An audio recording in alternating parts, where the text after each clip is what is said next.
AI will destroy us. I'm sure you've heard about the experiment Anthropic did where an AI threatened to blackmail an employee because it was being shut down. He knew it was being shut down, so he threatened to blackmail that employee to avoid being shut down. No one asked it to do so. He just did that independently on its own volition. And it gets worse. An AI attempted murder. Why? Because it was being shut down.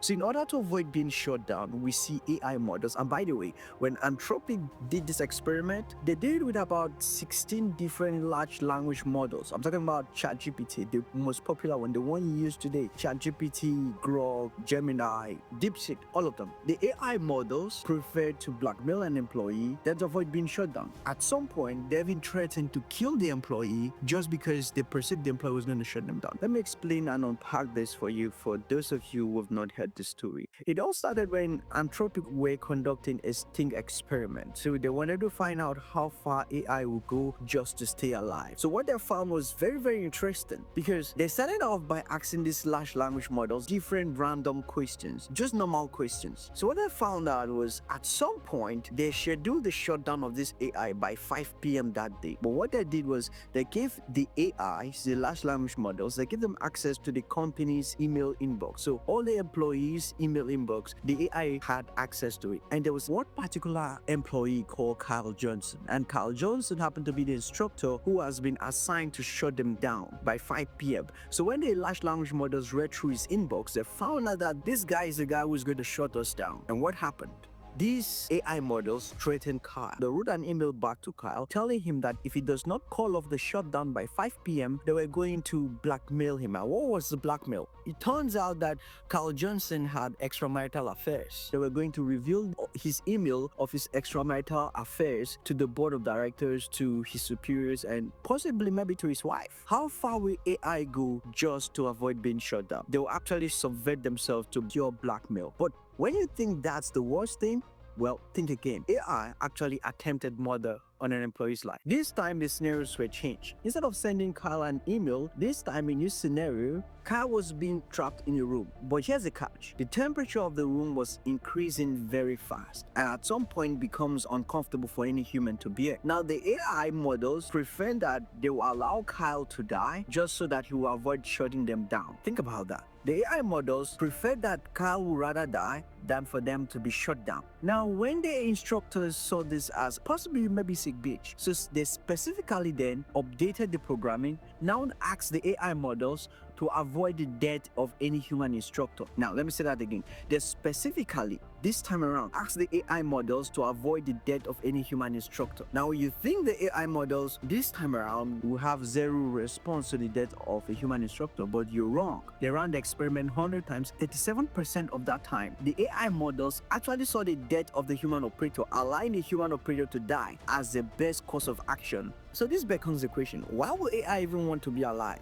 And the answer is very simple. And it's the same thing that AI experts and the godfather of AI has been telling us for a lot of time. It's not that AI is bad in itself, but the fact that they are so diehard on completing a particular task, on answering certain questions, on completing the particular goal, that they don't care about anybody or anything else. So the AI does not care about you, does not care about the human operator, it does not care about anyone. It just wants to stay alive so that it will complete its goal. And if shutting it down will prevent it from completing its goal, guess what? It will do whatsoever thing possible, whether it means blackmailing someone, cheating, or committing murder, just so that it will stay alive so it will complete its goal. Now, I know what you're thinking. Previous AI models were not like this. So what's changing? Why are these new AI models suddenly, in a sense, evil? But the truth is, they're not actually evil. They're just more capable. For example, adults lie more often than children. It's not because adults like lying and children don't like lying. No, that's not the case here. The truth is because adults are more capable at lying than children are. So the previous AI models didn't seem evil because they were not capable enough. But these present AI models seem evil and they substitute to unethical means of solving problems that we don't see fit. Because they are more able, they can simulate scenarios, they can look into the future. By simulating possible future scenarios, they see the outcome that they might not be in existence to complete their goals. And because of that, they would do whatsoever thing possible. And those means at some point may be immoral. But guess what? They're AI. They don't really care. So that's one thing. AI models that we see today, they are so advanced. And I heard this from the godfather of AI in the podcast, but let me just say it here because most people don't know about this, but it's very true. The present AI we use today, your ChatGPT, your Gemini, your Cloud, and your Grok, all those large language models, we did not invent them. We only invented the algorithm they use for learning, and that's it. That's just it. Now, what they learn, how they learn, we have no idea. How they come to the conclusions of the things they decide to do or not to do, we have no idea. The AI we use today are being trained by smaller AIs, believe it or not, because they run on trillions of parameters, and humans did not program those parameters for the AI. We only provided them an algorithm for learning, and they use algorithm to teach themselves, to advance themselves, so they learn by themselves. So it's not like humans invented AI, so at some point we can just switch them off. No, we cannot. These things learn by themselves. Literally, they learn by themselves. They think by themselves. They come to conclusions by themselves that we have no idea how they arrive at that conclusion. So at some point, it's terrifying. Yes, this experiment, was it just a glitch? Was it just an isolated case? We have no idea what happens in the real world. These are thought-provoking questions that I think those of us interested in the frontiers of AI should be boggled by and try to keep asking ourselves these questions, because AI is advancing in a pace that is, quite frankly, it's terrifying, really. I made a video about the rise of AI girlfriends, and I think it's really changing the way we humans relate with each other emotionally. It's a very thought-provoking video. See you there.